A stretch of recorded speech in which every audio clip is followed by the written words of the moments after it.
જય શ્રી કૃષ્ણ। આજે હું તાત્કાલિક ખાઈ શકાય એવા અને તરત જ બની જાય ઝડપથી એવા આપણે રાયતા મરચાં બનાવવાના છે। તો એના માટે રાયના કુરિયા, વરિયાળી, હળદર, લીંબુ, મીઠું આ બધું લઈ લીધું છે અને પછી આપણે જે રાયના કુરિયા છે એને થોડાક અધકચરા આપણે ખાંડી લેવાના છે અને પછી આપણે બધા મરચાં છે એને નાના નાના કટકા કરી લેવાના છે। જો તીખા મરચાં હોય તો એની આપણે રગું પણ કાઢી લઈએ જેથી કરીને બહુ તીખા ન થાય મરચાં। અને આ મરચાં આપણા તૈયાર છે।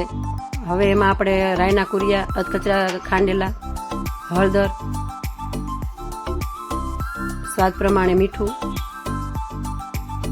અને થોડીક વરિયાળી નાખી અને લીંબુનો રસ નીચોવી દેવો। આ તાત્કાલિક બને છે એટલે આપણે અગાઉ હવે જ બનાવવાની કે એવી કોઈ ચિંતા નથી અને તરત ખાઈ પણ શકાય છે। તાત્કાલિક એમ થાય કે બનાવવા છે રાયતા તો આપણે ઝડપથી આ બનાવી શકીએ છીએ।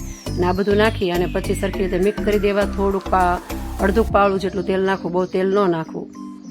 અમે આ રીતના રાયતા મરચાં તાત્કાલિક ક્યારેક બનાવવાનું થાય તો બનાવીએ છીએ। તમે કેમ બનાવો છો તો અમને કોમેન્ટમાં ચોક્કસથી જણાવજો। જો અમારો વિડીયો તમને ગમે તો લાઇક કરજો, કોમેન્ટ કરજો અને શેર કરજો।